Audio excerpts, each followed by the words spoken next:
Doctor Smith அவசர நிலைகளில் அவரது நியாயமான பங்கை பார்த்தார். ஆனால் அன்று இரவு மருத்துவமனைக்கு கொண்டு செல்லப்பட்ட இளம் பெண்ணுக்கு எதுவும் அவரை தயார்படுத்தியிருக்க முடியாது. அவள் படுகாயமடைந்தாள். அவள் இன்னும் உயிருடன் இருந்தது ஒரு அதிசயம். அவளுடைய உயிரைக் காப்பாற்ற அவன் உழைத்தபோது அவனால் ஒரு ஈர்ப்பு தீப்பொறியே உணராமல் இருக்க முடியவில்லை. இது தொழில் சார்ந்ததல்ல, அவருக்குத் தெரியும். ஆனால் அவர் உணர்ந்த தொடர்பை அவரால் மறுக்க முடியவில்லை. இரவு செல்ல செல்ல அந்த பெண்ணின் உடல்நிலை சீரானது. மேலும் டாக்டர் ஸ்மித் அவள் அறைக்கு அடிக்கடி வருவதைக் கண்டார்.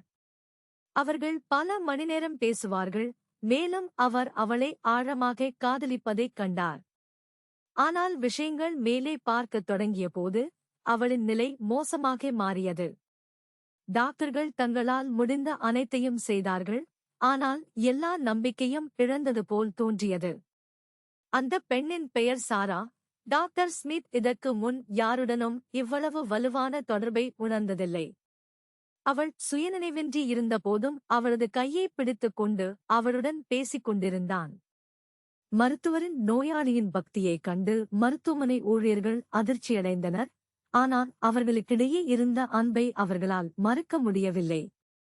நாட்கள் வாரங்களாக மாறியபோது சாராவின் நிலை மோசமாகவே இருந்தது. மேலும் டாக்டர் ஸ்மித் தனது சொந்த ஒழுக்க உணர்வை கேள்விக்குள்ளாக்கினார். ஒரு நோயாளியை காதலிப்பது சரியா, அல்லது அவர்கள் இருந்த தீவிர சூழ்நிலையின் விளைவா?